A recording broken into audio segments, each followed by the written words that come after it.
in double overtime, the Thunder went down to the Spurs as they now lead the series 1-0. And Chet Holmgren was a little bit of a no-show, only 8 points. He was -7 on the floor. In fact, Holmgren only took one field goal attempt with Wemby as his primary defender, a made three late in the second quarter. Remember, this was the second overall pick for Oklahoma City. And so, Stephen A., what did you make of Holmgren's performance last night?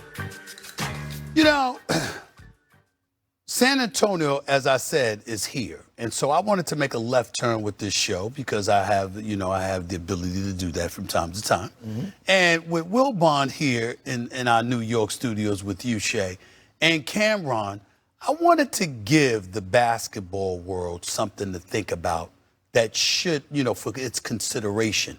In the event that Oklahoma City gets knocked off in this postseason, primarily because Chet Holmgren, who's due a huge raise, he's at $13 million now, new salary kicks in at $41 million next season. Something to consider. We've been talking a lot about New York, a lot about Miami, in terms of Giannis Antetokounmpo. Oh, I knew that was coming. How about this, Will Bond? I did say earlier in the show that Oklahoma City has at least 13 first-round picks between now and 2032, and at least 16 second-round picks. How about if I sat up there and I told you that you Oklahoma City and you're willing to let go of Chet Holmgren and one of those young dudes, not Jalen Williams, not J-Dub, all right? Whether it's A.J. Mitchell, whether it's Cason Wallace, whether it's Isaiah Joe, or whomever, you understand?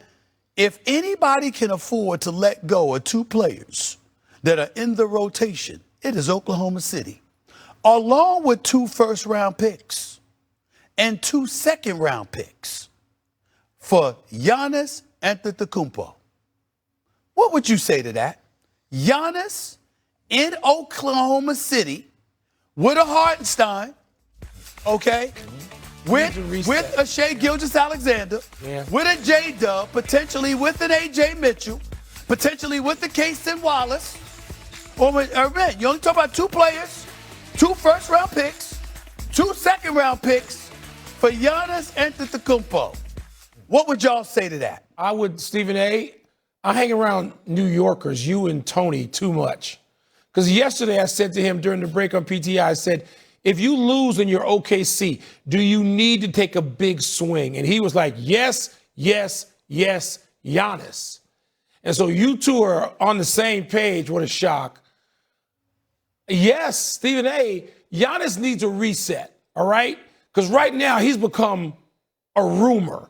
He hadn't been available for any playoffs in a long time. Totally he true. needs to be. That would be a great place for him, it seems to me.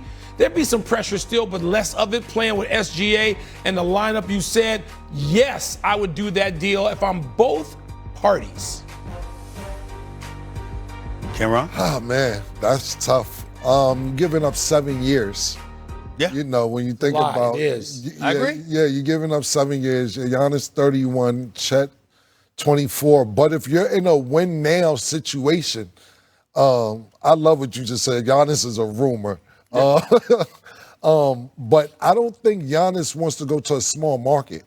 He's always, I want to be in a big market, Do you think he want to win. I was just about to say that. What's more important, the market that you want to be in, or do you want to win? Do you want to go shopping on 34th Street in Times Square and so on and so forth? It's not so much about a win-now situation. Right. Of course that is, but that's not what I'm saying. What I'm saying is if San Antonio beats you and Chet Holmgren gets thoroughly outplayed while that's happening, You're going to invest if I want to compete with San Antonio in the future, do I not have to upgrade? No, I agree with you, but you That's where I'm coming got to at it make sure that Giannis wants to stay there because you don't want to get him for the year and then he doesn't stay there and then it's a 1-year rental. I got you, but I'm just talking about, I'm not even considering any of that. I'm just talking strictly Can you have Giannis for a good 3 or 4 years run with SGA?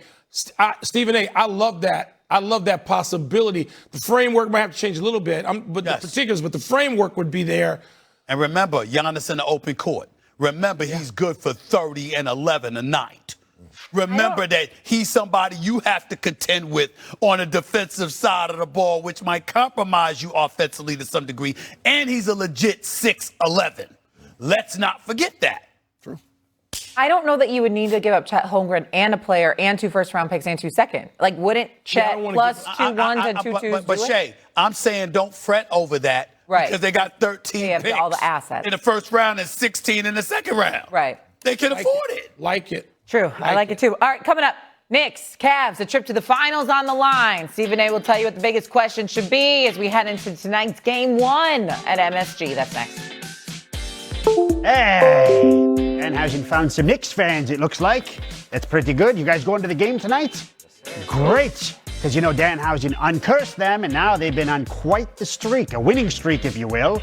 So, you know. They have had 11 days off, which is just wild. Alec Newell had his second game-winning Game 7 goal this postseason, as he did it against Tampa in the first round. And the Spurs up 1-0 with their 122-115 double overtime victory at OKC, the first overtime loss for Oklahoma City in this postseason. In this season, excuse me. And Wemby with 41 and 24. SGA has won back-to-back MVPs. Wemby is just unbelievable right now. And it was the stark realization for this show for 2 things. 1, get used to this, and that's a good thing with these two, San Antonio and Oklahoma City. And anyone who thinks anyone outside of SGA and Wemby are winning the MVP anytime soon, you may be mistaken. And not only may you be mistaken, you're mistaken to think that there's an immediate American-born MVP because we haven't had one since 2018. CC, you gave your list of top 5 most likely potential American-born MVPs moving forward. The list again? Okay, so we have Anthony Edwards, number 1, Tyrese Halliburton, number 2, Jason Tatum, number 3, Cade Cunningham, number 4, and Cooper Flagg, number 5. What about Jaylen Brown? Is Jaylen Brown going to stay with the Boston Celtics? I understand why he wasn't on the list because there's uncertainty about where he'll be playing basketball. When you shake basketball. the 8 ball and you look at it, it says, come back and ask question later. Yes, unsure. Unsure. But we have seen him be the best player on a championship team. So he's somebody that, and we talked about what he did this year in the absence of Jason Tatum. We talked about him being the MVP this year. I could just see, whether it's with the Celtics or another team, him putting up the numbers and having the narrative around him that he should add that to his trophy case. Can I ask you a question? If he's the best player on a championship winning team, why is he the player that everybody brings up when it comes to Boston Celtics trade rumors and not Jason Tatum? Because I think Jason Tatum is a better player overall. Okay.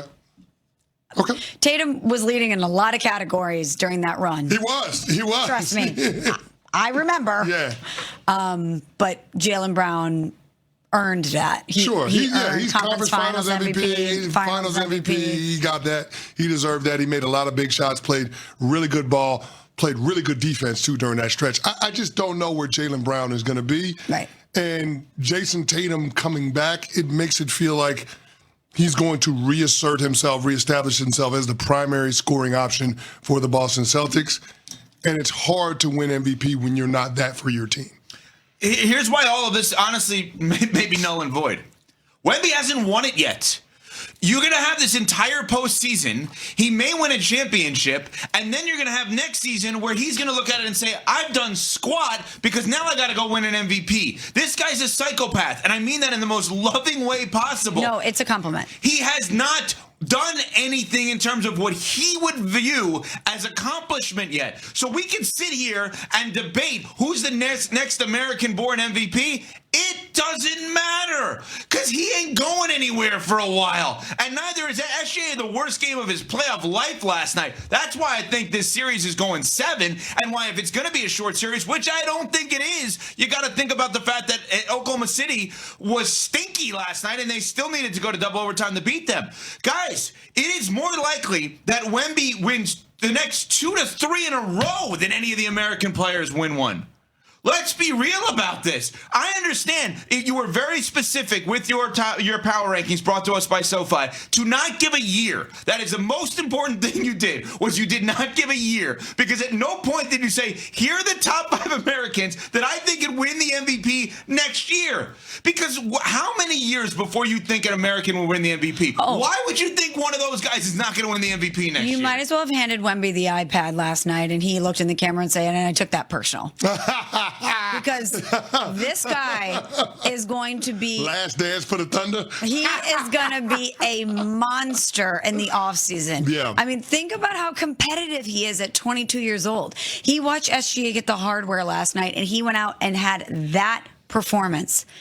I just know that in the offseason, wherever he's working out, there's going to be some sort of bulletin board material just haunting him to push himself to get that award next year. Can I ask y'all a question? Because I think when we bring it back to the series against the Thunder, playing 48 minutes